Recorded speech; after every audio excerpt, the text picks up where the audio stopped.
AP CM Jagan పై రాయి విసిరిన వ్యక్తిపై హత్యాయత్నం కేసు, అతనిపై నాన్ బెయిలబుల్ కేసు పెట్టి జైల్లో పెట్టారని, మరి పులివెందులలోని మురారి చింతలలో వృద్ధులను విచక్షణ రహితంగా కొట్టిన దుండగులపై ఎందుకు నాన్ బెయిలబుల్ కేసు పెట్టలేదని ప్రశ్నించారు వైఎస్ సునీత.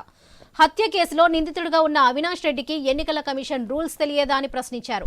వైఎస్ వివేక, వైఎస్ రాజశేఖర్ రెడ్డిల ఆత్మలకు శాంతి కలగాలంటే వైఎస్ షర్మిలకు హస్తం గుర్తుకు ఓటు వేయాలని ప్రజలకు విజ్ఞప్తి చేశారు. పోయిన వారం మనకందరికీ తెలిసింది, వైఎస్ జగన్మోహన్ రెడ్డి గారి మీద ఒక రాయి విసిరారు. ఎవరో పిల్లోడు న్యూస్ పేపర్ రిపోర్ట్స్ ప్రకారం డబ్బులు ఇవ్వలేదంటే ఆ కోపంతో రాయి విసిరారంట. ఆ పిల్లోని మీద హత్యాయత్నం కేసు పెట్టారు. నాన్ బెయిలబుల్ వారెంట్ కింద జైల్లో పెట్టారు. సరే, రూల్స్ ప్రకారం కరెక్ట్ అయి ఉండొచ్చు. ఇక్కడ పులివెందుల్లో జరిగే దాని గురించి పోల్చి చూద్దాం. మొన్న మురార్ చింతలు అనే ఊరిలో వృద్ధుల ఇంటికి వెళ్ళి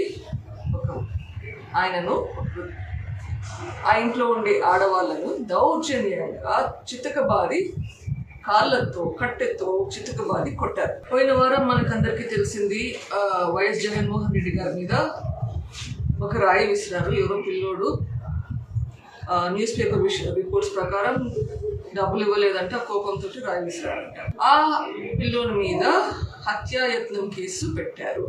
నాన్ బెయిలబుల్ వారెంట్ కింద జైల్లో పెట్టారు.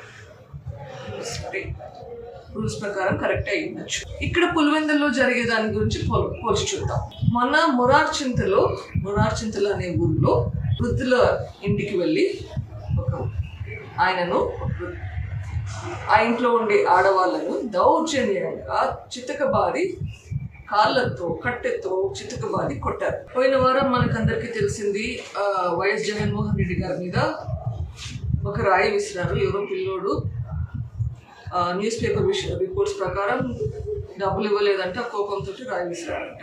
ఆ పిల్లోని మీద హత్యాయత్నం కేసు పెట్టారు. నాన్ బెయిలబుల్ వారెంట్ కింద జైల్లో పెట్టారు.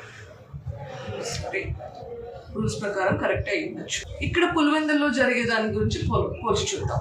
మొన్న మురార్ చింతలు అనే ఊరిలో వృద్ధుల ఇంటికి వెళ్ళి